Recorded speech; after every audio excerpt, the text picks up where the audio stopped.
on the Yankee side of things, we do take great joy in Halloween. We are dancing on the graves of the New York Yankees today. And the obvious counter is, well, they were there and you weren't. And yes, yeah, no, I get that totally, 100%. I have no counterpunch to that one. But that was an absolute meltdown for the Yankees in that game and in that fifth inning. And that is just, it's something that can't happen. And you have all of those veterans, so things like that don't happen. You know, if it's Volpe making a play like that, if they bring in Jason Dominguez and he messes those things up, it's one thing. But it is Cole not going to the bag. And I think John Jastrzemski on the New York podcast, he was on with Bill Simmons talking about how he felt like Garrett Cole had been banged up for a while. And like, if that's the case, then that's on Rizzo. He needs to know that that's happening, and he needs to play that ball a little bit differently or be in a bit of a different position so you can get to first base in time. Like, that there needs to be somewhat of an adjustment to counter the fact that Cole wouldn't be able to get there. And if Cole just missed it and is just pointing at the bag, like, then that's on him. Either way, neither of those guys should be making those mistakes. Aaron Judge with the missing the ball in the outfield, and then even the what was it? Teoscar? Yeah, the Teoscar hit that goes to the wall. That's a really bad route he took to center field. And so the Yankees now have like all of these big money players that came up very small in the biggest situation. And I'm not going to read too much into the Soto saying like, yeah, that's a tough one for my last game, huh?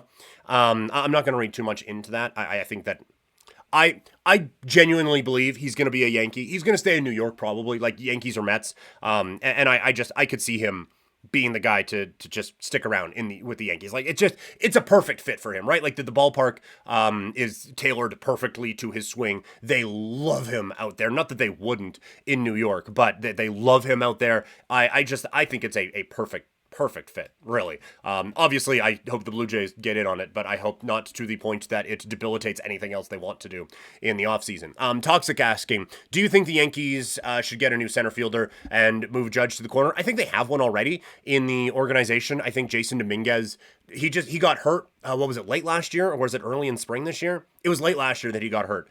He was absolutely tearing it up. Like, he was a top prospect in baseball for a little bit, and then it kind of cooled, and then he came up, and it was just like, oh my God, this guy gets it. So I think a year removed now from the injury, get him a full spring training and get him into that. I think he probably takes over in center field. Interesting how they would counter off of that. I guess you would have, God, would you DH Soto every day? I guess that, like, assuming if we are presuming, yeah. How dare you put Judge in a corner? That solid reference there, Deeds. That was good.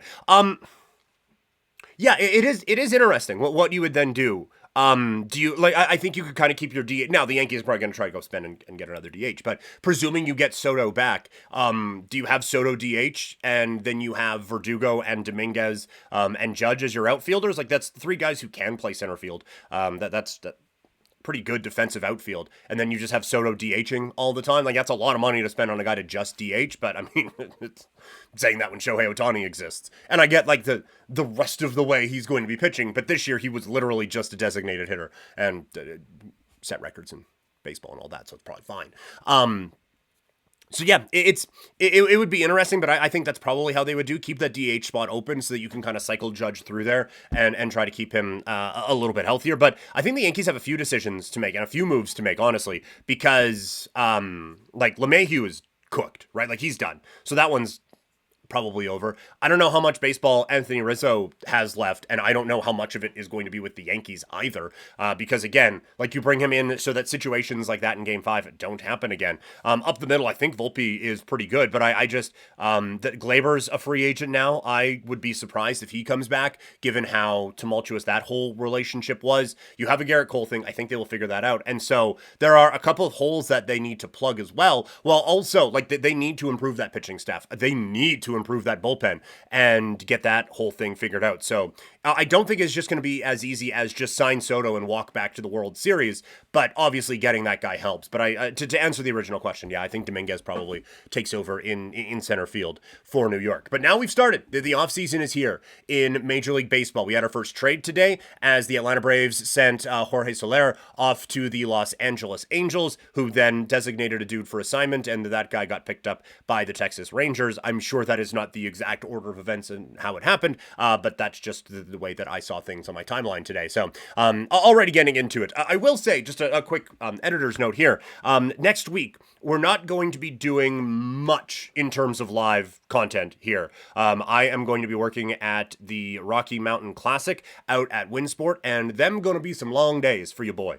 So like my first game, I think on Wednesdays at 8:30 or 8:45 in the morning. And I'm not, as much as I love y'all, I'm not doing a 6 a.m. stream just so we can check that live stream box, right? So content's gonna be a little all over the place. So might, as they say in the biz, put something in the can looking at a Blue Jays offseason preview and what I would like to see from them, and maybe a few prediction-y things along the way. Oh, Toxic, thank you. I appreciate that. I mean, if you guys were obviously familiar with me from the 960 days, you heard me at that time, at least for a little bit over there, and then the winds of change were blowing. But that was an unnecessary shot. Either way, yeah, going to be a bit more MLB offseason content coming up next week, as the next couple of weeks are a little bit jammed up here. So it's going to be a little bit creative, and I'll try to pop in on here when I can.